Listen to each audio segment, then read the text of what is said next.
100% ನಿಮ್ಮ weight loss ಆಗೇ ಆಗುತ್ತೆ. ಸೊ 4 ಡೇಸ್ನಲ್ಲಿ 5 kg ಕಡಿಮೆ ಆಗುತ್ತೆ. So hey guys, welcome back to my channel Nikhita Priya super tips. ಎಲ್ಲರೂ ಹೇಗಿದ್ದೀರಾ? ಎಲ್ಲರೂ ಚೆನ್ನಾಗೇ ಇರಲಿ ಅಂತ ನಾನು ದೇವ್ರ ಹತ್ರ ಕೇಳ್ಕೊತೀನಿ. ಸೊ ಫ್ರೆಂಡ್ಸ್, ಇವತ್ತಿನ video diet plan video and ಇದು ತುಂಬ ಸೂಪರ್ ಡೂಪರ್ ಆಗಿರೋವಂಥ ಡಯಟ್ ಪ್ಲ್ಯಾನ್. ಇದನ್ನು ಎಷ್ಟು ದಿವಸ ಮಾಡಬೇಕು ಅಂತೆಲ್ಲ ನಾನು ಡೀಟೇಲಾಗಿ ಹೇಳ್ತೀನಿ ನಿಮಗೆ, ಅಂದರೆ ಲಾಸ್ಟಲ್ಲಿ ಹೇಳ್ತೀನಿ. ಫಸ್ಟ್ ಆಫ್ ಆಲ್, ಈ ಡಯಟ್ ಪ್ಲ್ಯಾನ್ ಜಸ್ಟ್ ನಿಮಗೆ 4 ಡೇಸ್ನಲ್ಲಿ 5 kg ಕಡಿಮೆ ಆಗುತ್ತೆ. ನಾನು 4 ಡೇಸ್ನಲ್ಲಿ 5 kg ಕಡಿಮೆ ಮಾಡಿದ್ದೀನಿ. ಈಗ ಕಾಮೆಂಟ್ಸ್ ಬರೋದನ್ನು ಸ್ಟಾರ್ಟ್ ಆಗುತ್ತೆ, ಇಷ್ಟು ಫಾಸ್ಟಾಗಿ ಇಷ್ಟೊಂದು ವೆಯ್ಟ್ ಲಾಸ್ ಮಾಡೋದು ಸಾಧ್ಯ ಇಲ್ಲ ಅಂತ. ಸಾಧ್ಯ ಇದೆ, ನಾನು ಮಾಡಿದ್ದೀನಿ. ಸೊ ನಾನು ಏನೇನು ಫಾಲೋ ಮಾಡಿದ್ದೀನಿ ಆ ಡಯಟ್ ಪ್ಲ್ಯಾನ್ ನಾನು ನಿಮ್ಮ ಜೊತೆ ಶೇರ್ ಮಾಡ್ತೀನಿ, ಅಂದರೆ ಈ ವಿಡಿಯೋದಲ್ಲಿ ಶೇರ್ ಮಾಡಿದ್ದೀನಿ. ಸೊ ಅದನ್ನೇ ನೀವು ಫಾಲೋ ಮಾಡಿದರೆ ಫಾರ್ ಶ್ಯೂರ್ ನನಗೆ ಅದು ವೆಯ್ಟ್ ಲಾಸ್ ಹೆಲ್ಪ್ ಮಾಡಿದೆ ಅಂದರೆ ನಿಮಗೂ ಕೂಡ ಮಾಡೇ ಮಾಡುತ್ತೆ. ಸೊ 4 ಡೇಸ್ನಲ್ಲಿ 5 kg ಕಡಿಮೆ ಆಗುತ್ತೆ. ಸೊ ನಾನು 5 kgನ ಕಡಿಮೆ ಮಾಡಿದ್ದೀನಿ. ಆ್ಯಂಡ್ ಹೇಗೆ ಮಾಡಬೇಕು, ಏನೆಲ್ಲ ತಿನ್ನಬಾರ್ದು ಅಂತ ಪ್ರತಿಯೊಂದು ಈ ವಿಡಿಯೋದಲ್ಲೆಲ್ಲ ಡೀಟೇಲಾಗಿ ಹೇಳಿದ್ದೀನಿ. ಆ್ಯಂಡ್ ನನಗಿದು ಕಾಮೆಂಟ್ ಬರುತ್ತೆ ಈಗ, ನನಗೂ ಗೊತ್ತು ಇದು ಹೆಲ್ತಿಗೆ ಒಳ್ಳೆಯದಲ್ಲ, ಇಷ್ಟು ಫಾಸ್ಟಾಗಿ ವೆಯ್ಟ್ ಲಾಸ್ ಮಾಡಬಾರ್ದು ಅಂತ. ಸೊ ಈ ವೆಯ್ಟ್ ಲಾಸ್, ಈ ಡಯಟ್ ಪ್ಲ್ಯಾನ್ ಯಾರ್ಯಾರಿಗೆ ಅಂದರೆ, ನೀವು ವೆಯ್ಟ್ ಲಾಸ್ ಜರ್ನಿಲಿ ಇರ್ತೀರಾ, ಸಡನ್ನಾಗಿ ಯಾವುದಾದ್ರೂ ಒಂದು ಈವೆಂಟ್ ಅಟೆಂಡ್ ಮಾಡಿರ್ತೀರಾ, ಫಂಕ್ಷನ್ ಅಥವಾ ಪಾರ್ಟಿ ಅಟೆಂಡ್ ಮಾಡಿರ್ತೀರಾ. ಆ್ಯಂಡ್ ಈಗ ರೀಸೆಂಟ್ಲಿ ಹಬ್ಬ ಇದೆ, ಹಬ್ಬದಲ್ಲಂತೂ ನಾವು ಈಗ ಸ್ಕಿಪ್ ಮಾಡೋಕ್ಕಾಗೋದಿಲ್ಲ, ಹೋಳಿಗೆ ತಿನ್ನಬೇಕಾಗತ್ತೆ, ಸ್ವೀಟ್ ಆಯಿಲಿ ಫುಡ್ ಎಲ್ಲ ತಿಂದಿರ್ತೀವಿ. ಸೊ ಆವಾಗ ಸಡನ್ನಾಗಿ ನಮ್ಮ ವೆಯ್ಟ್ ಗೇನ್ ಆಗಿರುತ್ತೆ. ಸೊ ಅಂಥ ಸಿಚುಯೇಷನ್ನಲ್ಲಿ ಸಡನ್ನಾಗಿ ವೆಯ್ಟ್ ಗೇನ್ ಆದಾಗ ಮತ್ತೆ ನಾವು ನಮ್ಮ ಅದು ವೆಯ್ಟ್ ಲಾಸ್ ನಾವು ಮಾಡ್ತಿದ್ವಲ್ಲ, ಸೊ ನಮ್ಮ ಆ ನಾರ್ಮಲ್ ವೆಯ್ಟಿಗೆ ಬರಬೇಕು ಅಂದಾಗ ಈ ಡಯಟ್ ಪ್ಲ್ಯಾನ್ನ ಫಾಲೋ ಮಾಡಿ. ಇನ್ನೊಂದು, ನೀವು ಅರ್ಜೆಂಟಾಗಿ ಒಂದು ಮದುವೆ ಅಟೆಂಡ್ ಮಾಡಬೇಕು ಅಥವಾ ಅದನ್ನು ಫಂಕ್ಷನ್ ಅಟೆಂಡ್ ಮಾಡಬೇಕು, ನಿಮಗೆ ಡ್ರೆಸ್ಸಲ್ಲಿ ನೀವು ಫಿಟ್ ಆಗ್ತಾ ಇಲ್ಲ ನಿಮ್ಮ ಫೇವ್ರೆಟ್ ಡ್ರೆಸ್ನಲ್ಲಿ. ಸೊ ಆವಾಗ ನೀವು ಬೇಕಿದ್ದರೆ ತಕ್ಷಣ ನಿಮಗೆ ವೆಯ್ಟ್ ಲಾಸ್ ಆಗಬೇಕು ಒಂದು 4-5 ಡೇಸ್ನಲ್ಲಿ ಅಂದರೆ ನೀವು ಈ ಡಯಟ್ ಪ್ಲ್ಯಾನ್ನ ಯೂಸ್ ಮಾಡ್ಬೋದು. ಓಕೆ, ಈ ಡಯಟ್ ಪ್ಲ್ಯಾನ್ನ ಫಾಲೋ ಮಾಡಿ, ಫಾರ್ ಶ್ಯೂರ್ 100% ನಿಮ್ಮ ವೆಯ್ಟ್ ಲಾಸ್ ಆಗೇ ಆಗುತ್ತೆ. 100% 4 ಡೇಸ್ನಲ್ಲಿ 5 kg ವೆಯ್ಟ್ ಲಾಸ್ ಆಗೇ ಆಗುತ್ತೆ, ಇದಕ್ಕೆ ನಾನೇ ಗ್ಯಾರಂಟಿ. ಸೊ ಬನ್ನಿ, ವಿತೌಟ್ ಎನಿ ಫರ್ದರ್ ಡು ಈ ಡಯಟ್ ಪ್ಲ್ಯಾನ್ನ ಸ್ಟಾರ್ಟ್ ಮಾಡೋಣ. ಆ್ಯಂಡ್ ಎಷ್ಟು ದಿವಸ ಮಾಡಬೇಕು ಅಂತ ಕೂಡ ನಾನು ಆಮೇಲೆ ಲಾಸ್ಟಲ್ಲಿ ಹೇಳ್ತೀನಿ. ನಾನು ಈ ತಿಂಗಳು ಅಂದರೆ ಮಾರ್ಚ್ ಮಂತಲ್ಲಿ ತುಂಬ ವೇಟ್ ಗೇನ್ ಆಗಿದೆ, ಬೆಲ್ಲಿ ಫ್ಯಾಟ್ ಕೂಡ ತುಂಬ ಆಗಿದೆ. ಯಾಕಂದರೆ ಬರ್ಡೇಸ್ ಇತ್ತು ಆ್ಯಂಡ್ ಹಬ್ಬ ಇತ್ತು. ಸೊ ಅದೆಲ್ಲ ನಾನು ಯಾವುದೂ ಲೆಕ್ಕ ಮಾಡ್ದಂಗೆ, ಡಯಟ್ ಇನ್ನೂ ನೋಡಲಾರ್ದಂಗೆ ಕೇಕ್ ತಿಂದಿದ್ದೀನಿ, ಸ್ವೀಟ್ಸ್ ತಿಂದಿದ್ದೀನಿ, ತುಂಬ ಜ್ಯೂಸಸ್ ಕೂಡ ಕುಡಿದಿದ್ದೀನಿ. ಸೊ ಅದಕ್ಕೋಸ್ಕರ ತುಂಬ ವೆಯ್ಟ್ ಗೇನ್ ಕೂಡ ಆಗಿದೆ. ಆಲ್ಮೋಸ್ಟ್ ಒಂದು 5 kg ಅಂತೂ ಜಾಸ್ತಿ ಆಗಿದೆ ನಂದು. ಅದಕ್ಕೋಸ್ಕರ ನಾನು ಈ ಡಯಟ್ ಪ್ಲ್ಯಾನ್ನ ಫಾಲೋ ಮಾಡಿದ್ದೀನಿ. ಫಾಲೋ ಮಾಡಿ ನಿಮ್ಮ ಜೊತೆ ನಾನು ರಿಸಲ್ಟ್ ಕೂಡ ತೋರಿಸ್ತಾ ಇದ್ದೀನಿ. ಸೊ ಇಲ್ಲಿ ನೋಡಿ, ಇದು ಆ್ಯಕ್ಚುಲಿ ಡಯಟ್ ಪ್ಲ್ಯಾನ್ ಫಾಲೋ ಮಾಡಿ ಒಂದು 2nd or 3rd ಡೇಯಲ್ಲಿ ಈ ರೀತಿ ಆಗಿದೆ ನನ್ನ ಬೆಲ್ಲಿ ಫ್ಯಾಟ್. ಆ್ಯಂಡ್ ತುಂಬ ಚೆನ್ನಾಗಿ ವರ್ಕ್ ಮಾಡುತ್ತೆ. ಸೊ ಏನೆಲ್ಲ ತೊಗೋಬೇಕು, ಮಾರ್ನಿಂಗ್ನಲ್ಲಿ ಏನು ಕುಡಿಬೇಕು ಅಂತೆಲ್ಲ ಹೇಳ್ತೀನಿ. ತುಂಬ ಸಿಂಪಲ್, ಹೆವಿ ಖರ್ಚು ಮಾಡೋವಂಥದ್ದು ಏನೂ ಇಲ್ಲ. ಸೊ ಅದನ್ನೆಲ್ಲ ಡೀಟೇಲಾಗಿ ಹೇಳ್ತಾ ಹೋಗ್ತೀನಿ. ಆ್ಯಂಡ್ ಇಲ್ಲಿ ನೋಡಿ, ಇದು 3rd ಡೇ. 3rd ಡೇಲಿ ನನ್ನ ಬೆಲ್ಲಿ ಕೂಡ ಆಲ್ಮೋಸ್ಟ್ ಫ್ಲ್ಯಾಟ್ ಆಗ್ತಾ ಇದೆ. ಸೊ 3rd ಡೇ ಕೂಡ ನಾನು ನಿಮಗೆ ತೋರಿಸ್ತಾ ಇದ್ದೀನಿ ಯಾವ ರೀತಿ ಆಗಿದೆ ಅಂತ. ನಿಮ್ಮ ಇಂಚಸ್ ಕೂಡ ನೀವು ಲೂಸ್ ಮಾಡಬಹುದು, ಅಂದರೆ ಪ್ಯಾಂಟ್ ಸೈಜ್ ಕೂಡ ಕಡಿಮೆ ಮಾಡ್ಬೋದು. ಸೊ ಫಸ್ಟ್ ಈಗ ಡಯಟ್ ಪ್ಲ್ಯಾನ್ ಸ್ಟಾರ್ಟ್ ಮಾಡ್ತಾ ಇದ್ದೀನಿ. ಮೊದಲಿಗೆ ನಾವು ನೀರು ಕುಡಿಬೇಕಾಗುತ್ತೆ. ನೀವು ಸ್ಟವ್ ಮೇಲಾದರೂ ನೀವು ಕಾಯಿಸ್ಕೊಂಡು ಕುಡಿಬೋದು, ಕೆಟಲ್ನಲ್ಲಾದರೂ ಕಾಯಿಸ್ಕೊಂಡು ಕುಡೀರಿ, ಅಥವಾ ಅವನ್ ಇದ್ದರೆ ಅವನ್ನಲ್ಲೂ ಕೂಡ ನೀವು ನೀರನ್ನು ಬಿಸಿ ಮಾಡ್ಕೊಂಡು ಕುಡೀರಿ. ನೀರು ಬಿಸಿ ಮಾಡಿಕೊಂಡು ಕುಡಿಯೋದ್ರಿಂದ ಒಂದು, ನಿಮ್ಮ ಡೈಜೆಷನ್ ತುಂಬ ಚೆನ್ನಾಗಾಗುತ್ತೆ, ನಿಮಗೆ ಕಾನ್ಸ್ಟಿಪೇಷನ್ ಪ್ರಾಬ್ಲಮ್ ಆಗೋದಿಲ್ಲ, ನಿಮ್ಮ ವೆಯ್ಟ್ ಲಾಸ್ ಕೂಡ ಆಗುತ್ತೆ, ಬಾಡಿಲಿರುವಂಥ ಟಾಕ್ಸಿನ್ನ ಇದು ಫ್ಲಶ್ ಔಟ್ ಮಾಡುತ್ತೆ, ಜೊತೆಗೆ ನಿಮ್ಮ ಸ್ಕಿನ್ಗೂ ಕೂಡ ಗ್ಲೋಯಿಂಗ್ ಪ್ರೊವೈಡ್ ಮಾಡುತ್ತೆ.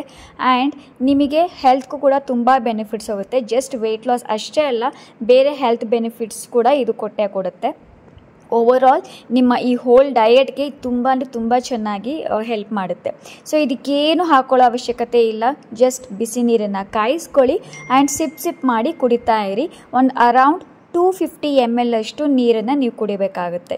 ಓಕೆ, ಅಕಸ್ಮಾತ್ ನಿಮ್ಮ ಒಂದು ಗ್ಲಾಸ್ 250 ml ಅಷ್ಟು ಮೆಜರ್ ಆಗ್ತಿದ್ರೆ ನೀವು ಅದನ್ನೇ ಮೆಜರ್ ಮಾಡಿಕೊಂಡು ಕುಡಿಬೋದು. ಇದಾದಮೇಲೆ ನಾವು 30 ಮಿನಿಟ್ಸ್ ಗ್ಯಾಪ್ ಕೊಟ್ಟು, ನಾನು ರಾತ್ರಿನೇ ಇದನ್ನು ನೆನೆಸಿಟ್ಕೊಂಡಿದ್ದೆ. ಇದು ಒಣ ಖರ್ಜೂರ ಇಲ್ಲ ಅಂದರೆ ನೀವು ನಾರ್ಮಲ್ ಡೇಟ್ಸ್ ಸಿಗುತ್ತಲ್ಲ, ಆ ಡೇಟ್ಸ್ ಒಂದನ್ನು ತಿನ್ಬೋದು, ಜಾಸ್ತಿ ತಿನ್ನಬೇಡಿ. ಒಣ ಖರ್ಜೂರ ಆದರೆ 2, ನಿಮ್ಮ ಹತ್ರ ವಾಲ್ನಟ್ ಇದ್ದರೆ 1-2 ವಾಲ್ನಟ್ ಕೂಡ ಸೋಕ್ ಮಾಡಿಕೊಂಡು ನೀವು ಅದನ್ನು ಬೆಳಗ್ಗೆ ತಿನ್ಬೋದು. ವಾಲ್ನಟ್ ಇಲ್ಲ ಅಂದರೆ 1-2 ರೇಸಿನ್ಸ್ ಅಂದರೆ ಒಣ ದ್ರಾಕ್ಷಿ ಆ್ಯಂಡ್ 1 ಡೇಟ್ಸ್, ಈ ಡೇಟ್ಸ್. ಒಣ ಖರ್ಜೂರ ಆದರೆ 2 ತಿನ್ನಿ. ಓಕೆ, ಇದಾಗಿ ಒಂದು 30 ಮಿನಿಟ್ಸ್ ಆದಮೇಲೆ ಒಂದು ಆ್ಯಪಲ್ ತಿಂತಾ ಇದ್ದೀನಿ. ಆ್ಯಕ್ಚುಲಿ ನಾನು ಈ 4 ಡೇಸ್ ಡಯಟ್ನಲ್ಲಿ ಲೋ ಗ್ಲೈಸೆಮಿಕ್ ಇಂಡೆಕ್ಸ್ ಇರೋವಂಥ ಫ್ರೂಟ್ಸ್ನ ನಾನು ಸೆಲೆಕ್ಟ್ ಮಾಡಿದ್ದೀನಿ. ಒಂದಿನ ಆ್ಯಪಲ್ ತಿಂದೆ, ಅಥವಾ ನೀವು ಹೋಲ್ 4 ಡೇಸ್ ಆ್ಯಪಲ್ ತಿನ್ನೋ ಹಾಗಿದ್ರೆ ತಿನ್ಬೋದು, ಇಲ್ಲಾಂದರೆ ಫ್ರೂಟ್ಸ್ನ ಚೇಂಜ್ ಮಾಡ್ಕೋಬೋದು. ಈ ಪೈನಾಪಲ್ ನಾನು ಜಸ್ಟ್ 2 ಸ್ಲೈಸ್ ಪೈನಾಪಲ್ನ ತಿಂತಾ ಇದ್ದೀನಿ, ಅಥವಾ ಒಂದು ಹಿಡಿಯಷ್ಟು, ಒಂದು ಮುಷ್ಟಿಯಷ್ಟು ನೀವು ಪೊಮೊಗ್ರಾನೆಟ್ನ ತಿನ್ಬೋದು. ಸೊ ಡಿಫ್ರೆಂಟಾಗಿ, ಅಥವಾ ಬೆರ್ರೀಸ್ ಕೂಡ ತಿನ್ಬೋದು. ನೆಕ್ಸ್ಟ್ ಇದಾದಮೇಲೆ ಒಂದು 30 ಮಿನಿಟ್ಸ್ ಗ್ಯಾಪ್ ಕೊಡಿ. 30 ಮಿನಿಟ್ಸ್ ಗ್ಯಾಪ್ ಕೊಟ್ಟಿದ್ದಾದಮೇಲೆ ಇದನ್ನು ನೀವು ಬೆಳಗ್ಗೆನೇ ಸೋಕ್ ಮಾಡಿ ಇಟ್ಕೊಳ್ಳಿ. 30 ಮಿನಿಟ್ಸ್ ಗ್ಯಾಪ್ ಆದಮೇಲೆ ಇದನ್ನು ನೀವು ಕುಡಿಬೋದು. ಇದು ಸ್ವಲ್ಪ ಜಾಸ್ತಿನೇ ಆಯಿತು. ಎಳ್ನೀರು, ಚಿಯಾ ಸೀಡ್ಸ್, 1 ಸ್ಪೂನ್ ಚಿಯಾ ಸೀಡ್ಗೆ ಎಳ್ನೀರು ಹಾಕಿಬಿಟ್ಟು ಮಿಕ್ಸ್ ಮಾಡಿ ಕ್ಲೋಸ್ ಮಾಡಿ ಇಟ್ಬಿಡಿ. ಗ್ಲಾಸಲ್ಲಾದರೂ ಇಡಿ, ಇಲ್ಲಾಂದರೆ ಈ ಥರ ಮ್ಯಾಸನ್ ಜಾರಲ್ಲಾದರೂ ಕೂಡ ನೀವು ಯೂಸ್ ಮಾಡ್ಕೋಬೋದು. ಸೊ ಸೋಕೆಲ್ಲ ಆದಮೇಲೆ 1 ಅವರ್ ಅಥವಾ 30 ಮಿನಿಟ್ಸ್ ಅಥವಾ 1 ಅವರ್ ಆದಮೇಲೆ ಚೆನ್ನಾಗಿ ಸೋಕ್ ಆಗಿರುತ್ತೆ. ಸೋಕ್ ಆದಮೇಲೆ ಇನ್ನೊಂದು ಸಲ ಎಲ್ಲ ಮಿಕ್ಸ್ ಕೊಡಿ, ಯಾಕಂದರೆ ಎಲ್ಲ ಕೆಳಗಡೆ ಸೆಟಲ್ ಆಗಿರುತ್ತೆ ಚಿಯಾ ಸೀಡ್ಸ್. ಆ್ಯಂಡ್ ಇದಾದಮೇಲೆ ಇದನ್ನು ಆರಾಮಾಗಿ ನಾರ್ಮಲಾಗಿ ಸಿಪ್ ಮಾಡ್ಕೊಂಡು ಕುಡೀರಿ. ಅರೌಂಡ್ ಒಂದು 11 ಗಂಟೆ ಅಷ್ಟೊತ್ತಿಗೆ ನಿಮ್ದು ಇಷ್ಟೆಲ್ಲ ನೀವು ಇದನ್ನು ಮುಗಿಸಿ. ಇದು ತುಂಬ ಹೆಲ್ತಿಗೆ ತುಂಬ ಒಳ್ಳೆಯದು. ನಿಮಗೆ ಹಸಿವು ಆಗೋದಕ್ಕೇ ಬಿಡಲ್ಲ. ನಿಮ್ಮ ಹೊಟ್ಟೆ ಯಾವಾಗಲೂ ಫುಲ್ಲೇ ಇರುತ್ತೆ ಅಂತಲೇ ನಿಮಗೆ ಅನ್ನಿಸ್ತಾ ಇರುತ್ತೆ. ಅದಾದಮೇಲೂ ನಿಮಗೆ ಇನ್ನೊಂದು ಸ್ವಲ್ಪ ತಿನ್ನಬೇಕು ಹಾಗಂತ ಅನಿಸಿದರೆ ಗ್ರೀನ್ ಟೀ ಕುಡೀರಿ. ಹಾಗೆ ಅನ್ನಿಸ್ದೇ ಹೋದರೂ ಕೂಡ ಗ್ರೀನ್ ಟೀನೇ ಕುಡೀರಿ. Green tea actually green tea powder ಸಿಕ್ಕರೆ ಪೌಡರ್ ಹಾಕ್ಕೊಂಡು ಬಿಸಿನೀರಲ್ಲಿ ಹಾಕಿ ಒಂದು 10 ನಿಮಿಷ ಬಿಟ್ಟು ಆಮೇಲೆ ಅದನ್ನು ಫಿಲ್ಟರ್ ಮಾಡ್ಕೊಂಡು ಕುಡೀರಿ. ಅದೇ ಬೆಸ್ಟ್. ಅದಿಲ್ಲ ಅಂದರೆ ಟೀ ಬ್ಯಾಗ್ನ ನೀವು ಯೂಸ್ ಮಾಡ್ಬೋದು. ಈಗ ಮಧ್ಯಾಹ್ನ ಊಟಕ್ಕೆ ಬರೋಣ. ಮಧ್ಯಾಹ್ನ ಊಟ 2 ಗಂಟೆ ಒಳಗಡೆ ನಿಮ್ಮದು ಮುಗಿದ್ಬಿಡಬೇಕು. ಇದು ನಾನು ಹೆಸರು ಕಾಳನ್ನು ತೊಗೊಂಡಿದ್ದೀನಿ. ಎಲ್ಲ ಕಾಳುಗಿಂತಲೂ ಎಲ್ಲ ಬೇಳೆಗಳಿಗಿಂತಲೂ ಇದು ತುಂಬ ನ್ಯೂಟ್ರಿಷಿಯಸ್ ಅಂತಲೇ ಹೇಳ್ತೀನಿ. ಇದನ್ನೊಂದು ಜಸ್ಟ್ ಹಾಫ್ ಆನ್ ಅವರ್ ನೆನೆ ಇಡೋಕ್ಕೆ ಟೈಮ್ ಇಲ್ಲ ಅಂದರೂ ಪರವಾಗಿಲ್ಲ, ಹಾಗೆ ಬೇಯಿಸ್ಬೋದು. ಸ್ವಲ್ಪ ಟೈಮ್ ಜಾಸ್ತಿ ಹಿಡಿಯುತ್ತೆ. ನೆನೆ ಇಟ್ಬಿಟ್ರೆ ಆರಾಮಾಗಿ ನಾವು ಬೇಯಿಸ್ಕೋಬೋದು, ಈಸಿಯಾಗಿ ಬೆಂದು ಹೋಗುತ್ತೆ. ಸೊ ಇದು low in fat, great source of iron. ನಿಮಗೆ ಅನಿಮಿಯಾ ಅಂದರೆ ಐರನ್ ಡಿಫಿಷಿಯನ್ಸಿ ಇದ್ದರೆ ಅದು ಕೂಡ ಕಡಿಮೆ ಮಾಡುತ್ತೆ. ಆ್ಯಂಡ್ ಬ್ಲಡ್ ಸರ್ಕ್ಯುಲೇಷನ್ ಇಂಪ್ರೂವ್ ಮಾಡುತ್ತೆ. ವೆಯ್ಟ್ ಲಾಸಿಗೆ ತುಂಬ ಒಳ್ಳೆಯದು, ಹಾರ್ಟ್ ಹೆಲ್ತಿಗೆ ತುಂಬ ಒಳ್ಳೆಯದು. ಆ್ಯಂಡ್ ಬ್ಲೋಟಿಂಗ್ ಆ್ಯಂಡ್ ಕಾನ್ಸ್ಟಿಪೇಷನ್ ಇದ್ದರೆ ಅದು ಕೂಡ ನಿಮಗೆ ಆಗೋದಿಲ್ಲ. ಆ್ಯಂಡ್ ಇದು ಸ್ಯಾಲಡ್ನ ಡ್ರೆಸ್ಸಿಂಗಿಗೆ ಇದು ತುಂಬ ಅಂದರೆ ತುಂಬ ಟೇಸ್ಟ್ ಮೇಕರ್ ಅಂತಲೇ ಹೇಳ್ತೀನಿ ನಾನು. ಅಷ್ಟು ತುಂಬ ಟೇಸ್ಟಿಯಾಗಿರುತ್ತೆ ಇದನ್ನು ಹಾಕಿದರೆ. ಒಂದು 4 to 5 ನೆನೆಸಿರೋ ಅಂಥ, ಜಸ್ಟ್ ಒಂದು ಅರ್ಧ ಗಂಟೆ ಅಥವಾ 1/4 ಗಂಟೆ ನೆನೆಸಿರೋ ಕ್ಯಾಶ್ಯೂ ನಟ್ಸ್ ಹಾಕಿ, ಅಂದರೆ ಗೋಡಂಬಿ, ಆಮೇಲೆ ನಿಮ್ಮ ಖಾರಕ್ಕೆ ತಕ್ಕ ಹಾಗೆ ಮೆಣಸಿನ್ಕಾಯಿನ ಹಾಕ್ಕೊಳ್ಳಿ. ಆ್ಯಂಡ್ ಒಂದು ಚಿಕ್ಕ ಪೀಸಷ್ಟು ಜಿಂಜರ್ ಹಾಕ್ಕೊಳ್ಳಿ. ಆ್ಯಂಡ್ ಪುದೀನ ಸ್ವಲ್ಪ ಹಾಕ್ಕೊಳ್ಳಿ. ಆ್ಯಂಡ್ ಸ್ವಲ್ಪ ಕೊತ್ತಂಬರಿ ಕೂಡ ಹಾಕ್ಕೊಳ್ಳಿ. ಕೊತ್ತಂಬರಿ ಸ್ವಲ್ಪ ಕಡ್ಡಿ ಇರೋದು ಜಾಸ್ತಿ ಹಾಕ್ಕೊಂಡ್ರೆ ಜಾಸ್ತಿ ಫೈಬರ್ ಅಂಶ ಇರುತ್ತೆ, ಹೆಲ್ತ್ಗೂ ಕೂಡ ತುಂಬ ಒಳ್ಳೆಯದು. ಅದಿಲ್ಲ ಅಂದರೆ ಎಲೆಗಳು ಕೂಡ ಹಾಕ್ಕೋಬೋದು. ಸೊ ಇದನ್ನು ಗ್ರೈಂಡ್ ಮಾಡ್ಕೊಳ್ಳಿ. ಸ್ವಲ್ಪ ನೀರು ಹಾಕ್ಕೊಳ್ಳಿ. ನೀವು ಸೋಕ್ ಮಾಡಿರ್ತೀರಲ್ಲ ಕ್ಯಾಶ್ಯೂ ನಟ್ಸ್, ಸೊ ಅದ್ರ ನೀರನ್ನೇ ಹಾಕ್ಬಿಟ್ಟು ನೀವು ರೆಡಿ ಮಾಡ್ಕೊಳ್ಳಿ. ಈಗ ಏನೇನು ತರಕಾರಿ ತೊಗೋಬೋದು ಅಂತ ಹೇಳ್ತಿದ್ದೀನಿ. ಕ್ಯಾರೆಟ್ ತೊಗೊಂಡಿದ್ದೀನಿ, ಮೇಯ್ನ್ ಕ್ಯಾಬೇಜ್ ಇರಲೇಬೇಕು, ಎಲೆಕೋಸು ಇರಲೇಬೇಕು. ಸ್ಪ್ರಿಂಗ್ ಆನಿಯನ್ಸ್ ತೊಗೊಂಡಿದ್ದೀನಿ, ನಾರ್ಮಲ್ ಆನಿಯನ್ ತೊಗೊಂಡಿದ್ದೀನಿ. ಆ್ಯಂಡ್ ಟೊಮ್ಯಾಟೊ ಬೀಜ ತೆಗೆದುಬಿಟ್ಟು ಅದನ್ನು ತೊಗೊಂಡಿದ್ದೀನಿ. ಕ್ಯಾಪ್ಸಿಕಮ್ ತೊಗೋಬೋದು, ನೀವು ಲೆಟಸ್ ತೊಗೋಬೋದು. ಸೊ ನಿಮಗೆ ಯಾವ ತರಕಾರಿ ಇಷ್ಟ ಆಗುತ್ತಲ್ಲ ಅದನ್ನೆಲ್ಲ ತೊಗೋಬೋದು. ಎಲ್ಲವೂ ಹಾಫ್ ಕಪ್ ತೊಗೊಂಡಿದ್ದೀನಿ. ಆದರೆ ಕ್ಯಾಬೇಜ್ ಮಾತ್ರ 1 ಕಪ್ಪನ್ನು ತೊಗೊಂಡಿದ್ದೀನಿ ನಾನು. ಸೊ ಇದನ್ನೆಲ್ಲ ಹಾಕಿಬಿಟ್ಟು ಮಿಕ್ಸ್ ಮಾಡ್ತಾ ಇದ್ದೀನಿ. ನಿಮಗಿದು ಹೊಟ್ಟೆ ಫುಲ್ ಇರುತ್ತೆ, ನ್ಯೂಟ್ರಿಷಿಯಸ್ ಕೂಡ ಹೌದು. ನಿಮಗೆ ಫುಲ್ ಇಡೀ ದಿನ ಹಸಿವೆ ಆಗೋದಿಲ್ಲ. ನಿಮಗೆ ಖಾರ ಬೇಕು ಅಂದರೆ ಪೆಪ್ಪರ್ ಪೌಡರ್ ಹಾಕ್ಕೊಳ್ಳಿ, ಎಷ್ಟು ಬೇಕೋ ಅಷ್ಟು ಹಾಕ್ಕೊಳ್ಳಿ. ಆಮೇಲೆ ಚಿಲ್ಲಿ ಫ್ಲೇಕ್ಸ್ ಅಂತ ಸಿಗುತ್ತಲ್ಲ, ಸೊ ಅದನ್ನು ಹಾಕ್ಕೋಬೋದು, ಇಲ್ಲಾಂದರೆ ಖಾರದ ಪುಡಿ ಹಾಕ್ಕೋಬೋದು. ಆ್ಯಂಡ್ ಇದು ಒಂದು 3 ಸ್ಪೂನಷ್ಟು ನಾನು ಬೇಯಿಸಿರೋಂತಹ ಹೆಸರು ಕಾಳನ್ನು ಹಾಕ್ಕೊತಿದ್ದೀನಿ. ಆ್ಯಂಡ್ ಇದಿದೆಯಲ್ಲ, ಇದು ರೋಸ್ಟೆಡ್ ಚೆನ್ನ ಅಂತ ಸಿಗುತ್ತೆ, ಕಡಲೆಕಾಳು ರೋಸ್ಟ್ ಮಾಡಿರೋ ಅಂಥದ್ದು, ಡೀಪ್ ಫ್ರೈ ಅಲ್ಲ. ಆಮೇಲೆ ಉಪ್ಪು ಇಲ್ಲದೆ ಇರೋದು ಸಿಕ್ಕರೆ ಇನ್ನೂ ತುಂಬ ಒಳ್ಳೆಯದು. ಸೊ ಅದನ್ನು ಹಾಕ್ಕೊಳ್ಳಿ. ಆ್ಯಂಡ್ ನಾವು ಡ್ರೆಸ್ಸಿಂಗ್ ರೆಡಿ ಮಾಡ್ಕೊಂಡಿದ್ವಲ್ಲ ಕ್ಯಾಶ್ಯೂ ನಟ್ದು, ಅದನ್ನು ಹಾಕ್ಕೊಂಡು ಸ್ವಲ್ಪ ಹಿಮಾಲಯನ್ ಪಿಂಕ್ ಸಾಲ್ಟ್ ಹಾಕ್ಕೊಳ್ಳಿ. ಎಷ್ಟು ಕಡಿಮೆ ಆಗುತ್ತೋ ಅಷ್ಟು ಕಡಿಮೆ ಉಪ್ಪನ್ನು ಯೂಸ್ ಮಾಡಿ. ಹಿಮಾಲಯನ್ ಪಿಂಕ್ ಸಾಲ್ಟ್ ಡಯಟ್ ಮಾಡುವಾಗ ಯೂಸ್ ಮಾಡಿ ಅಂತ ಹೇಳ್ತೀನಿ. ಒಂದು ಹೆಲ್ತ್ಗೆ ತುಂಬ ಒಳ್ಳೆಯದು, ಇನ್ನೊಂದು ಇದು ನಿಮಗೆ ಬ್ಲೋಟಿಂಗ್ ಆಗೋದಕ್ಕೆ ಬಿಡೋದಿಲ್ಲ. ಕೆಲವು ಸಲ ಉಪ್ಪು ನಾವು ಸ್ವಲ್ಪ ಜಾಸ್ತಿ ತಿಂದಾಗ ಜಾಸ್ತಿ ನೀರು ಕುಡಿತೀವಿ, ಅದು ನಮಗೆ ಹೊಟ್ಟೆಯಲ್ಲಿ ಉಬ್ರ ಥರ ಅನಿಸ್ತಿರುತ್ತೆ, ಹೊಟ್ಟೆ ಬ್ಲೋಟಿಂಗ್ ಆಗುತ್ತೆ. ಸೊ ಹಿಮಾಲಯನ್ ಪಿಂಕ್ ಸಾಲ್ಟ್ ನಿಮಗೆ ಅದು ಆಗೋದಕ್ಕೆ ಬಿಡೋದಿಲ್ಲ. ಸೊ ಇದಾದಮೇಲೆ ಒಂದು ಸಲ ಮಿಕ್ಸ್ ಕೊಡಿ. ಮಿಕ್ಸ್ ಮಾಡಿದ್ದಾದಮೇಲೆ ಒಂದು ಹಾಫ್ ಲೆಮನ್ ಜ್ಯೂಸನ್ನ ನಾನು ಹಿಂಡ್ಕೋತಾ ಇದ್ದೀನಿ. ನಿಮಗೆ ಜಾಸ್ತಿ ಹುಳಿ ಇಷ್ಟ ಇದ್ದರೆ ಬೇಕಿದ್ರೆ ನೀವು ಹಾಫ್ಗಿಂತಲೂ ಇನ್ನು ಸ್ವಲ್ಪ ಜಾಸ್ತಿ ಯೂಸ್ ಮಾಡ್ಕೋಬೋದು, ನಿಮ್ಮ ಟೇಸ್ಟ್ ಅಕಾರ್ಡಿಂಗ್. ನೆಕ್ಸ್ಟ್ ನಾನು ಚಾಟ್ ಮಸಾಲ ಯೂಸ್ ಮಾಡ್ತಾ ಇದ್ದೀನಿ. ಟೇಸ್ಟ್ ಸಖತ್ತಾಗಿರುತ್ತೆ, ಸೂಪರ್ ಆಗಿರುತ್ತೆ. ನೀವು ಎಂಜಾಯ್ ಮಾಡ್ತೀರಾ, ಡೆಫಿನೆಟ್ಲಿ ಎಂಜಾಯ್ ಮಾಡ್ತೀರಾ ಈ 4 days ನೀವು. ಸೊ ಇದನ್ನು ಮಿಕ್ಸ್ ಮಾಡಿಬಿಟ್ಟು ಆಮೇಲೆ ನೀವು ತಿನ್ಬೋದು. ಬೇಕಿದ್ರೆ ನೀವು ಮೇಲ್ಗಡೆ ಲೆಟ್ಯೂಸ್ ಹಾಕೋಬೋದು, ಇಲ್ಲಾಂದರೆ ಕೊತ್ತಂಬರಿ ಕೂಡ ಹಾಕ್ಕೊಂಡು ನೀವು ತಿನ್ಬೋದು. ಆ್ಯಂಡ್ ಇದನ್ನು ಕೆಳಗಡೆಯಿಂದ ಮಿಕ್ಸ್ ಮಾಡಿ, ಯಾಕಂದರೆ ನಾವು ಡ್ರೆಸ್ಸಿಂಗ್ ಹಾಕಿದ್ವಲ್ಲ ಅದು ಕ್ಯಾಶ್ಯೂ ನಟ್ದು, ಸೊ ಅದು ಎಲ್ಲ ಕೆಳಗಡೆ ಇರುತ್ತೆ. ಅದಕ್ಕೋಸ್ಕರ ಕೆಳಗಡೆಯಿಂದ ಮಿಕ್ಸ್ ಮಾಡಿ ಎಲ್ಲ ಕಂಪ್ಲೀಟ್ ಅದೆಲ್ಲ ಕೋಟಿಂಗ್ ಆಗಿಬಿಡುತ್ತೆ. ಕೆಳಗಡೆ ನೀರಾಗಿರುತ್ತಾ ಅಂತ ಏನೂ ಇಲ್ಲ. ನೀವು ಜಾಸ್ತಿ ನೀರು ಹಾಕಿದರೆ ಕೆಳಗಡೆ ನೀರಾಗಿರುತ್ತೆ. ನೀವು ತುಂಬ ಕಡಿಮೆ ನೀರು ಹಾಕಿ ನೀವು ಗ್ರೈಂಡ್ ಮಾಡಿಕೊಂಡ್ರೆ ಸಖತ್ತಾಗಿರುತ್ತೆ. ಸೊ ಇದನ್ನೆಲ್ಲ ಮಿಕ್ಸ್ ಮಾಡಿಕೊಂಡು ಚೆನ್ನಾಗಿ ಎಂಜಾಯ್ ಮಾಡಿ ನಿಮ್ಮ ಲಂಚನ್ನು. ಸೊ ಈ ಸ್ಯಾಲಡ್ ಮಾಡಿದ್ವಲ್ಲ, ಸ್ಯಾಲಡ್ ಅರೌಂಡ್ 236 ಕ್ಯಾಲೋರಿ ಅಷ್ಟು ಬರುತ್ತೆ. ನೆಕ್ಸ್ಟ್ ಈಗ 0 ಕ್ಯಾಲೋರಿ ಟೀ ಮಾಡೋಣ. ಇದು ಈವ್ನಿಂಗ್ ಸ್ನ್ಯಾಕಿಗೆ. ಸೊ ನೀರನ್ನು ಬಿಸಿ ಮಾಡ್ಕೋತಾ ಇದ್ದೀನಿ. ಆ್ಯಂಡ್ ಅದಕ್ಕೆ ಒಂದು ಪೀಸಷ್ಟು ನಾನು ತೋರಿಸಿದ್ನಲ್ಲ ಅಷ್ಟು ಪೀಸಷ್ಟು ಚಕ್ಕೆ ಹಾಕಿ ಇದನ್ನು ಕುದಿಯೋದಕ್ಕೆ ಬಿಟ್ಬಿಡಿ. ಈಗ ಇನ್ನೊಂದು ಆಪ್ಷನ್ ಕೂಡ ಹೇಳ್ತೀನಿ. ಚಕ್ಕೆ ಪೌಡರ್ ಇದ್ದರೆ ಬಿಸಿ ಬಿಸಿ ನೀರಿಗೆ ಒಂದು ಅರ್ಧ ಸ್ಪೂನಷ್ಟು ಚಕ್ಕೆ ಪೌಡರ್ ಹಾಕ್ಕೊಂಡು ಕುಡಿಬಹುದು. ಇಲ್ಲ ಅಂದರೆ ನೀವು ಬಿಸಿ ನೀರನ್ನು ಕಾಯಿಸ್ಕೊಳ್ಳಿ, ಅದಕ್ಕೆ ಚಕ್ಕೆ ಹಾಕ್ಕೊಂಡು ಒಂದು 10 ಮಿನಿಟ್ಸ್ ಬಿಟ್ಟು ಆ ನೀರನ್ನು ಕೂಡ ಕುಡಿಬೋದು. ಅಥವಾ ನಾನು ಇಲ್ಲಿ ಮಾಡಿ ತೋರಿಸ್ತಾ ಇದ್ದೇನಲ್ಲ, ಚಕ್ಕೆ ಬಿಸಿ ನೀರು ಕುದಿಯೋವಾಗಲೇ ಚಕ್ಕೆ ಹಾಕಿ ಕುದಿಸಿ, ಕಲರ್ ನೋಡಿ ಎಷ್ಟು ಬ್ಯೂಟಿಫುಲ್ ಆಗಿ ಬಂದಿದೆ. ನನಗಿದು ಫೇವ್ರೆಟ್. ತುಂಬ ಒಳ್ಳೆ ಫ್ಲೇವರ್ ಕೊಡುತ್ತೆ, ತುಂಬ ಹೆಲ್ತ್ ಬೆನಿಫಿಟ್ ಕೂಡ ಹೌದು. ಆ್ಯಂಡ್ ನಿಮಗೆ ಫುಲ್ ಅಂತ ಅನಿಸುತ್ತೆ ಹೊಟ್ಟೆ, ಫ್ಯಾಟ್ ಬರ್ನ್ ಮಾಡುತ್ತೆ, ಡಿಟಾಕ್ಸ್ ಕೂಡ ಮಾಡುತ್ತೆ ನಿಮ್ಮ ಬಾಡಿನ, ಸ್ಕಿನ್ಗೂ ಕೂಡ ತುಂಬ ಒಳ್ಳೆಯದು. ಆ್ಯಂಡ್ ಇಮ್ಯುನಿಟಿ ಕೂಡ ಬೂಸ್ಟ್ ಮಾಡುತ್ತೆ, ಮೆಟಬಾಲಿಸಮ್ ಕೂಡ ಬೂಸ್ಟ್ ಮಾಡುತ್ತೆ. ಆ್ಯಂಡ್ ಇದು ಚಕ್ಕೆ ಏನು ಮಾಡೋದು ಅಂತ ಅಂದ್ಕೋಬೋದು. ಚಕ್ಕೆನ ನೀವು ಅಗದು ತಿನ್ಬೋದು, ತುಂಬ ಯಮ್ಮಿ ಆಗಿರುತ್ತೆ, ಸಖತ್ತಾಗಿರುತ್ತೆ. ನಂಗೆ ತುಂಬ ಇಷ್ಟ, ನನಗೆ ಸ್ಪೈಸಸಲ್ಲಿ ಚಕ್ಕೆ ಅಂದರೆ.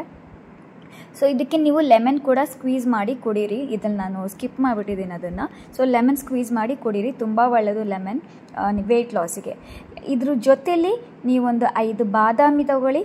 ಆ್ಯಂಡ್ ಒಂದು ಮುಷ್ಟಿಯಷ್ಟು ಪಂಪ್ಕಿನ್ ಸೀಡ್ಸ್. ಇದು ತುಂಬ ಜನ ಕೇಳ್ತಾರೆ ಪಂಪ್ಕಿನ್ ಸೀಡ್ಸ್, ಇದು ಗ್ರೀನ್ ಪಂಪ್ಕಿನ್ ಸೀಡ್ಸ್. ಸೊ ಇದನ್ನು ನೀವು ಸ್ನ್ಯಾಕ್ಸ್ ರೀತಿಲಿ ತಿನ್ಬೋದು. ಇಷ್ಟು ತಿಂದರೆ ನಿಮ್ಮ ಹೊಟ್ಟೆ ಫುಲ್ ಆಗಿರುತ್ತೆ, ಹಸಿವು ಆಗೋದು, ಕ್ರೇವಿಂಗ್ ಆಗೋದು ಈ ಥರ ಏನೂ ಆಗೋದಿಲ್ಲ. ಇದಾದಮೇಲೆ ನಾವು ರಾತ್ರಿ ಊಟಕ್ಕೆ ಬರೋಣ. ರಾತ್ರಿ ಊಟ 7 ಗಂಟೆ ಒಳಗಡೆ ಮುಗಿಬೇಕು ನಿಮ್ಮದು. ಸೊ ಇದು ಕ್ಯಾಬೇಜ್ ಸೂಪ್. ಈಗಾಗಲೇ ಈ ಕ್ಯಾಬೇಜ್ ಸೂಪ್ ರೆಸಿಪಿ ನಾನು ಡೀಟೇಲಾಗಿ ಶೇರ್ ಮಾಡಿದ್ದೀನಿ. ಪ್ಲೀಸ್ ಆ ವಿಡಿಯೋನ ನೋಡಿ. ಅದು ವಿಡಿಯೋ ಲಿಂಕ್ ನಾನು ಡಿಸ್ಕ್ರಿಪ್ಷನ್ ಬಾಕ್ಸಲ್ಲಿ ಹಾಕಿರ್ತೀನಿ, ಇಲ್ಲಾಂದರೆ ಮೇಲ್ಗಡೆ ಐ ಬಟನ್ನಲ್ಲಾದರೂ ಹಾಕಿರ್ತೀನಿ. ತುಂಬ ಟೇಸ್ಟಿ, ತುಂಬ ಯಮ್ಮಿ. ಈ ಹೋಲ್ 4 days ನಾನು ಮಧ್ಯಾಹ್ನ ಈ ಕ್ಯಾಬೇಜ್ ಸಲಾಡ್ ತೊಗೊಂಡೆ, ಆ್ಯಂಡ್ ಇದು ಕ್ಯಾಬೇಜ್ ಸೂಪ್ ಕುಡಿದೆ, ಆ್ಯಂಡ್ ಈ ಸಿನಮನ್ ಟೀ ಹೇಳಿದ್ನಲ್ಲ, ಸೊ ಅದು ಕಂಪ್ಲೀಟ್ಲಿ ನಾನು 4 days ಡೈಲಿ ನಾನು ಇದನ್ನೇ ತಿಂದಿರೋದು. ನನಗೆ ಯಾವ ರೀತಿ ಬೋರಿಂಗ್ ಕೂಡ ಆಗಿಲ್ಲ, ಯಾವ ರೀತಿ ಬೇಜಾರು ಕೂಡ ಆಗಿಲ್ಲ. ನಾನು ಎಂಜಾಯ್ ಮಾಡಿದ್ದೀನಿ. ಇದಾದಮೇಲೆ ನೆಕ್ಸ್ಟ್ ನೀವು ಮಲಗೋಕ್ಕೂ 1 ಗಂಟೆ ಮುಂಚೆ ಈ ಯೆಲ್ಲೋ ಹಾಲು ಅಂದರೆ ಗೋಲ್ಡನ್ ಮಿಲ್ಕ್ನ ನೀವು ರೆಡಿ ಮಾಡಬೇಕಾಗುತ್ತೆ. 1 ಗ್ಲಾಸ್ ಸ್ಕಿಮ್ಡ್ ಮಿಲ್ಕ್ ತಗೊಳ್ಳಿ. ಸ್ಕಿಮ್ಡ್ ಮಿಲ್ಕ್ ಅಂದರೆ ಸ್ವಲ್ಪ ಫ್ಯಾಟ್ ಎಲ್ಲ ತೆಗೆದಿರುವಂಥ ಮಿಲ್ಕ್ ಸಿಗುತ್ತೆ ನಿಮಗೆ. ಅದಿಲ್ಲ ಅಂದರೆ ಅರ್ಧ ಗ್ಲಾಸ್ ನೀರಿಗೆ, ಅಂದರೆ ಅರ್ಧ ಗ್ಲಾಸ್ ಹಾಲಿಗೆ ಅರ್ಧ ಗ್ಲಾಸ್ ನೀರು ಹಾಕಿ ಮಿಕ್ಸ್ ಮಾಡಿ ಅದಕ್ಕೆ ಅರಿಶಿನ ಹಾಕಿ. ಆ್ಯಂಡ್ ಅರಿಶಿನ ನಿಮಗೆ ವೆಯ್ಟ್ ಲಾಸ್ಗೆ ತುಂಬ ಹೆಲ್ಪ್ ಮಾಡುತ್ತೆ. ಯಾವಾಗ ಅಂದರೆ ನೀವು ಅದಕ್ಕೆ ಪೆಪ್ಪರ್ ಪೌಡರ್ ಅಂದರೆ ಬ್ಲ್ಯಾಕ್ ಪೆಪ್ಪರ್ ಪೌಡರ್ ಆ್ಯಡ್ ಮಾಡಿದಾಗಲೇ ಅರಿಶಿನ ನಿಮಗೆ ವೆಯ್ಟ್ ಲಾಸ್ಗೆ ಹೆಲ್ಪ್ ಮಾಡೋದು. ಅದಕ್ಕೆ ಸ್ವಲ್ಪ ಚಕ್ಕೆ ಹಾಕಿ ಆ್ಯಂಡ್ ಅದನ್ನು ಚೆನ್ನಾಗಿ ಕುದಿಸಿ, ಒಂದು 5 ನಿಮಿಷ ಕುದಿಸಿದ್ರೆ ಸಾಕು. ಕುದಿಸಿದಾದ್ಮೇಲೆ ಅದನ್ನು ಸೋಸೋ ಅಂತ ನೆಸಸರಿ ಇಲ್ಲ, ಹಾಗೆ ಹಾಕ್ಕೊಳ್ಳಿ. ಚಕ್ಕೆನ ಅಗದು ತಿನ್ಬೋದು ನೀವು. ಬೇಡ ಅನ್ನೋ ಹಾಗಾದರೆ ಚಕ್ಕೆನೇ ನೀವು ಪಕ್ಕಕ್ಕೆ ಸೈಡಿಗೆ ಇಡ್ಬೋದು. ಇದಕ್ಕೆ ಯಾವ ಶುಗರ್ ಅಂಶ ಏನೂ ಬೇಡ, ಸ್ವೀಟ್ ಅಂಶ ಏನೂ ಹಾಕೋದಕ್ಕೆ ಹೋಗಬೇಡಿ. ಸೊ ಹಾಗೆ ಇದನ್ನು ಕುಡಿದು ಎಂಜಾಯ್ ಮಾಡಿ. ಓಕೆ, ಇದಾದಮೇಲೆ ಆರಾಮಾಗಿ ನಿದ್ದೆ ಮಾಡಿ. ಆಮೇಲೆ ಇನ್ ಬಿಟ್ವೀನ್ ನಾನು 3 ಲೀಟರ್ಸ್ ಅಷ್ಟು ನೀರನ್ನು ಅಂದರೆ ಬಾಟಲಲ್ಲಿ ತುಂಬಿಸಿಟ್ಕೊಂಡಿದ್ದೆ. ಒಂದು 2 ಬಾಟಲ್ಸ್ ತುಂಬಿಕೊಂಡಿದ್ದೆ. ಅದು ಖಾಲಿ ಆಗ್ತಿದ್ದಾಗೆ ಹೋಗಿ ಮತ್ತೆ ತುಂಬಿಸ್ಕೊಂಡು ಬರ್ತಿದ್ದೆ. ಸೊ ಅದನ್ನು ಖಾಲಿ ಮಾಡಬೇಕು ನೀವು. ಸೊ ಜೊತೆಗೆ ನೀವು ಚೆನ್ನಾಗಿ ನೀರು ಕುಡಿಬೇಕು, ನಿಮ್ಮ ಬಾಡಿನ ಹೈಡ್ರೇಟ್ ಮಾಡ್ಕೋತಾ ಇರಬೇಕು. ಆ್ಯಂಡ್ ನಿಮ್ಮ ಬಾಡಿಗೆ ಎಷ್ಟಾಗುತ್ತೋ ಅಷ್ಟು ಎಕ್ಸಸೈಸ್ ಕೊಡಬೇಕಾಗುತ್ತೆ. ಓಕೆ, ಡಯಟ್ ಮಾಡ್ತಾ ಇದ್ದೀನಿ, ಸುಮ್ಮನೆ ಕೂತ್ಕೋತೀನಿ ಅಂತ ಅಲ್ಲ. ನಿಮಗೆ ಏನಾಗುತ್ತೋ ಅಷ್ಟು ಬಾಡಿಗೆ ಎಕ್ಸಸೈಸ್ ಕೊಡಿ ಆ್ಯಂಡ್ ನಿಮ್ಮ ಬಾಡಿ ಆ್ಯಕ್ಟಿವ್ ಆಗಿ ಇಟ್ಕೊಳ್ಳಿ. ಆ್ಯಂಡ್ ಇದು 4 days ಎಲ್ಲ ಆದಮೇಲೆ ನನ್ನ ಬಾಡಿ ತೋರಿಸ್ತೀನಿ ನಿಮಗೆ. ಇಲ್ಲಿ ನೋಡಿ, ನನ್ನ ಹೊಟ್ಟೆ ಸ್ಲಿಮ್ ಆಗಿದೆ. ಸೊ ಇದು ಸಿಂಪಲ್ ಆಗಿರುವಂಥ ಡಯಟ್ ಪ್ಲ್ಯಾನ್. ಸ್ಟಾರ್ಟಿಂಗ್ ಸ್ವಲ್ಪ ನಿಮಗೆ ಕಷ್ಟ ಆಗ್ಬೋದು, ಡೆಡಿಕೇಶನ್ ಅಂತ ಇದ್ಬಿಟ್ರೆ ಅದು ಎಲ್ಲವೂ ನಿಮಗೇನದು ಕ್ರೇವಿಂಗ್ಸ್ ಎಲ್ಲ ಇರುತ್ತಲ್ಲ ಅದೆಲ್ಲ ಪಕ್ಕಕ್ಕೆ ಇಟ್ಬಿಡ್ತೀರಾ. ಡೆಡಿಕೇಶನ್ ತುಂಬ ಇಂಪಾರ್ಟೆಂಟ್. ಆ್ಯಂಡ್ ಒಂದು ನೀವು ಕನ್ಸಿಸ್ಟೆಂಟ್ ಆಗಿರಬೇಕು. ಆ್ಯಂಡ್ ಹೇಳಿದೆ ನನ್ನ ವಿಡಿಯೋ ಸ್ಟಾರ್ಟಿಂಗ್ನಲ್ಲೇ ಇದು ಎಷ್ಟು ದಿವಸ ಮಾಡಬೇಕು ಅಂತ. ಈ ಡಯಟ್ ಪ್ಲ್ಯಾನ್ ಜಸ್ಟ್ 4 ಡೇಸಿಗೆ ಮಾತ್ರ ಅಂತ ಹೇಳಿದ್ದೀನಿ. 4 ಡೇಸ್ಗಿಂತಲೂ ಜಾಸ್ತಿ ಮಾಡೋದಕ್ಕೆ ಹೋಗಬೇಡಿ, ಯಾಕಂದರೆ ಇದು ಜಸ್ಟ್ 500 ಕ್ಯಾಲೋರಿಯ ಡಯಟ್ ಪ್ಲ್ಯಾನ್. ಸೊ ದಿನಕ್ಕೆ ಜಸ್ಟ್ 500 ನೀವು ತಿನ್ಕೋತಾ ಆದರೆ 5 ಡೇಸ್ವರೆಗೂ ಮಾಡ್ಬೋದು, 4 ಡೇಸ್ವರೆಗೂ ಮಾಡಬಹುದು. 4 ಡೇಸ್ ಆ್ಯಕ್ಚುಲಿ ಮ್ಯಾಕ್ಸಿಮಮ್ 5 ಡೇಸ್ವರೆಗೂ ನೀವು ಮಾಡ್ಬೋದು. ಅದಕ್ಕಿಂತಲೂ ಜಾಸ್ತಿ ಈ ಡಯಟ್ ಪ್ಲ್ಯಾನ್ನ ಫಾಲೋ ಮಾಡೋದಕ್ಕೆ ಹೋಗಬೇಡಿ, ಯಾಕಂದರೆ 4 or 5 ಡೇಸ್ನಲ್ಲಿ ನಿಮ್ಮ 5 kg ಲಾಸ್ ಆಗುತ್ತೆ. ಇದಾದಮೇಲೆ ಮತ್ತೆ ನಾವು ವೆಯ್ಟ್ ಲಾಸ್ ಮಾಡಬೇಕು. ಹೇಗೆ ಅಂದರೆ ನಾನು ವೆಯ್ಟ್ ಲಾಸ್ ಡಯಟ್ ಪ್ಲ್ಯಾನ್ ನನ್ನ ಜೊತೆ ಶೇರ್ ಮಾಡಿದ್ದೀನಿ. ಸೊ ಅದನ್ನು ನೀವು ಫಾಲೋ ಮಾಡ್ಬೋದು. ಅದರಿಂದ ಕೂಡ ತುಂಬ ಚೆನ್ನಾಗಿ ನಿಮ್ಮ ವೆಯ್ಟ್ ಲಾಸ್ ಆಗುತ್ತೆ. ಇನ್ನು ಕ್ಯಾಬೇಜ್ ಸೂಪ್ ನೀವು ಡಿನ್ನರಲ್ಲಿ ಡೈಲಿ ತಿನ್ನಬಹುದು. ಆ್ಯಂಡ್ ಮಧ್ಯಾಹ್ನಕ್ಕೆ ಈ ಸಲಾಡ್ ಹೇಳಿದ್ನಲ್ಲ ಆ ಸಲಾಡ್ ಕೂಡ ತಿನ್ಬೋದು. ಮಾರ್ನಿಂಗ್ ಬ್ರೇಕ್ಫಾಸ್ಟ್ ಹೆವಿ ಬ್ರೇಕ್ಫಾಸ್ಟ್ ಇಲ್ದಂಗೆ, ಅಂದರೆ ಈ 4-5 ಡೇಸ್ ನಿಮ್ಮ ವೆಯ್ಟ್ ಲಾಸ್ ಆದಮೇಲೆ ಹೆವಿ ಡಯಟ್ ಅಂದರೆ ಹೆವಿ ಬ್ರೇಕ್ಫಾಸ್ಟ್ ತಿನ್ನೋದಕ್ಕೆ ಹೋಗಬೇಡಿ. ಆಯಿಲಿ ಆಗಿರ್ಬೋದು, ಪೂರಿ ಆಗಿರ್ಬೋದು, ದೋಸೆ ಹೀಗೆ ತಿನ್ನೋದಕ್ಕೆ ಹೋಗಬೇಡಿ. ಜಸ್ಟ್ 1 or 2 ಇಡ್ಲಿ ತಿನ್ಬೋದು, ಅಥವಾ 1 ಸ್ಲೈಸ್ ಬ್ರೆಡ್, ಅದನ್ನು ಬ್ರೌನ್ ಬ್ರೆಡ್ ತಿನ್ನಿ, ಶುಗರ್ ಇಲ್ಲದೆ ಇರೋವಂಥದ್ದು. ಸೊ ಈ ರೀತಿ ನೀವು ಲಿಮಿಟಾಗಿ ತಿನ್ಕೊತಾ ಬರ್ಬೋದು. ಇಲ್ಲ ಅಂದರೆ ನೀವು ಓಟ್ಸ್ ತಿನ್ಕೋಬೋದು, ಓವರ್ನೈಟ್ ಓಟ್ಸ್ ಮಾಡ್ಕೋಬೋದು. ತುಂಬ ಯಮ್ಮಿ ಆ್ಯಂಡ್ ಟೇಸ್ಟಿ ಆಗಿರುತ್ತೆ. ಈ ಸಮ್ಮರ್ನಲ್ಲಿ ಇನ್ನೂ ತುಂಬ ಚೆನ್ನಾಗಿರುತ್ತೆ, ತಣ್ಣಗಾಗಿರುತ್ತೆ ತಿನ್ನೋದಕ್ಕೆ. ಅಥವಾ ನೀವು ಸ್ಮೂದಿ ಮಾಡ್ಕೊಂಡು ಕುಡಿಬೋದು. ಸೊ ಈ ರೀತಿ ನೀವು ಮಾಡ್ಕೋಬೋದು. ಬಟ್ ಈ ಡಯಟ್ ಪ್ಲ್ಯಾನ್ ಜಸ್ಟ್ 4 ಡೇಸ್ ಮಾತ್ರ. ಇದೊಂಥರ ಡಿಟಾಕ್ಸ್ ಡಯಟ್ ಪ್ಲ್ಯಾನ್ ಅಂತಲೇ ಅಂದ್ಕೊಳ್ಳಿ. ಆ್ಯಂಡ್ ಇದು 500 ಕ್ಯಾಲೋರೀಸ್ದು ಅಷ್ಟೇ. ಅದಕ್ಕೋಸ್ಕರ ಹೇಳ್ತಾ ಇದ್ದೀನಿ, ಪದೇ ಹೇಳ್ತಾ ಇದ್ದೀನಿ, 4 to 5 ಡೇಸ್ಗಿಂತಲೂ ಜಾಸ್ತಿ ಈ ಡಯಟ್ ಪ್ಲ್ಯಾನ್ನ ಫಾಲೋ ಮಾಡೋದಕ್ಕೆ ಹೋಗಬೇಡಿ. And along with this diet plan ನಿಮಗೆ ಎಕ್ಸಸೈಸ್ ಮಾಡೋ ಹಾಗಿದ್ರೆ ಎಕ್ಸಸೈಸ್ ಮಾಡಿ, ಜುಂಬಾ ಮಾಡೋ ಹಾಗಿದ್ರೆ ಜುಂಬಾ ಮಾಡಿ, ವಾಕಿಂಗ್ ಮಾಡ್ತೀನಿ ಅಂದರೆ ತುಂಬ ಸಿಂಪಲ್ ಆಗಿರೋದು. ನೀವು ಒಂದು 40 ಮಿನಿಟ್ಸ್ವರೆಗೂ ವಾಕಿಂಗ್ ಮಾಡಬಹುದು. ಟೈಮ್ ರಿಸ್ಟ್ರಿಕ್ಷನ್ ಏನೂ ಇಲ್ಲ. ಬೆಳಗ್ಗೆ ಆದರೂ ಮಾಡಿ, ಸಂಜೆ ಆದರೂ ಮಾಡಿ. ಜಸ್ಟ್ ಏನಾದರೂ ಒಂದು ಫಿಸಿಕಲ್ ಆ್ಯಕ್ಟಿವಿಟಿ ಕೊಡ್ತಾ ಇರಿ ಬಾಡಿಗೆ. ನೀವು ಮನೆಯಲ್ಲೇ ಹೆವಿ ಮನೆ ಕೆಲಸ ಮಾಡ್ತಾ ಇದ್ದೀನಿ ಅನ್ನೋದು ಆದರೆ ನೀವು ಹೆವಿ ಮನೆ ಕೆಲಸ ಮಾಡಿ ಲೈಟಾಗಿ ವಾಕಿಂಗ್ ಮಾಡ್ಬೋದು, ಒಂದು 15-20 ಮಿನಿಟ್ಸ್. ಓಕೆ, ಸೊ ಇಷ್ಟು ಡಯಟ್ ಪ್ಲ್ಯಾನ್ ಫಾಲೋ ಮಾಡಿ. ಇದು ಎಲ್ಲವೂ ನೀವು ನಾನು ಹೇಳಿರೋಂಥ ಇನ್ಸ್ಟ್ರಕ್ಷನ್ಸ್ ಇದನ್ನೆಲ್ಲ ಫಾಲೋ ಮಾಡಿ. ಆಮೇಲೆ 4 ಡೇಸ್ ಆದಮೇಲೆ ನನಗೆ ಪ್ಲೀಸ್ ನಿಮ್ಮ ಫೀಡ್ಬ್ಯಾಕನ್ನು ಕಮೆಂಟ್ನಲ್ಲಿ ಹೇಳೋದನ್ನು ಮರಿಬೇಡಿ. ಯಾಕಂದರೆ ಇದು ನನಗೂ ಮೋಟಿವೇಶನ್ ಸಿಗುತ್ತೆ, ಬೇರೆ ಡಯಟ್ ಮಾಡೋರಿಗೂ ಕೂಡ ಅದು ಮೋಟಿವೇಶನ್ಸ್ ಎಲ್ಲ ಸಿಗುತ್ತೆ, ಅವ್ರಿಗೂ ಕೂಡ ಸ್ಫೂರ್ತಿ ಸಿಗುತ್ತೆ ಅಲ್ವಾ ನಿಮ್ಮಿಂದ. ಅದಕ್ಕೋಸ್ಕರ. ಆ್ಯಂಡ್ ತುಂಬ ಚೆನ್ನಾಗಿರೋ ಕಮೆಂಟ್ ಬಂದರೆ ನಾನು ಅದನ್ನು ಪಿನ್ ಮಾಡ್ತೀನಿ ನನ್ನ ಕಾಮೆಂಟ್ನಲ್ಲಿ. ಸೊ ಇಷ್ಟ ಆಗಿದ್ದು ಫ್ರೆಂಡ್ಸ್ ಇವತ್ತಿನ ವೀಡಿಯೋ. ಐ ಹೋಪ್ ಈ ವಿಡಿಯೋ ನಿಮಗೆ ಇಷ್ಟ ಆಗುತ್ತೆ ಅಂತ ಅಂದ್ಕೊಂಡಿದ್ದೀನಿ. ಇಷ್ಟ ಆಗಿದ್ದರೆ ಪ್ಲೀಸ್ ಲೈಕ್ ಮಾಡಿ, ನಿಮ್ಮ ಫ್ಯಾಮಿಲಿ ಫ್ರೆಂಡ್ಸ್ ಜೊತೆಯಲ್ಲಿ ಶೇರ್ ಮಾಡಿ. ನನ್ನ ಚಾನಲ್ಗೆ ಹೊಸಬ್ರಾಗಿದ್ದರೆ ಪ್ಲೀಸ್ ಸಬ್ಸ್ಕ್ರೈಬ್ ಮಾಡಿ, ಪಕ್ಕದಲ್ಲಿ ಬೆಲ್ ಐಕಾನ್ ಕಾಣುತ್ತೆ ಅದನ್ನು ಪ್ರೆಸ್ ಮಾಡಿ. ನಾನು ಹೊಸ ವೀಡಿಯೋಸ್ ಅಪ್ಲೋಡ್ ಮಾಡಿದಾಗೆಲ್ಲ ನಿಮಗೆ ನೋಟಿಫಿಕೇಷನ್ ಬರ್ತಾ ಇರುತ್ತೆ. ಮತ್ತು ನೆಕ್ಸ್ಟ್ ಇದೇ ರೀತಿಯ ವಂಡರ್ಫುಲ್ ವೀಡಿಯೋದೊಂದಿಗೆ ನಾನು ನಿಮಗೆ ಸಿಗ್ತೀನಿ. ಅಲ್ಲಿವರೆಗೂ ಎಲ್ಲರೂ ಹ್ಯಾಪಿ ಆಗಿರಿ, ಹೆಲ್ದಿ ಆಗಿರಿ, ಬ್ಯೂಟಿಫುಲ್ ಆಗಿರಿ, ನಗ್ನಗ್ತಾ ಇರಿ. ಯಾರಿಗೂ ಏನೂ ಆಗೋದು ಬೇಡ. ದೇವ್ರು ಎಲ್ಲರನ್ನೂ ಚೆನ್ನಾಗಿಟ್ಟಿರಲಿ. ಮತ್ತೆ ಸಿಗ್ತೀನಿ ಫ್ರೆಂಡ್ಸ್. ಅಲ್ಲಿವರೆಗೂ ಬಾಯ್.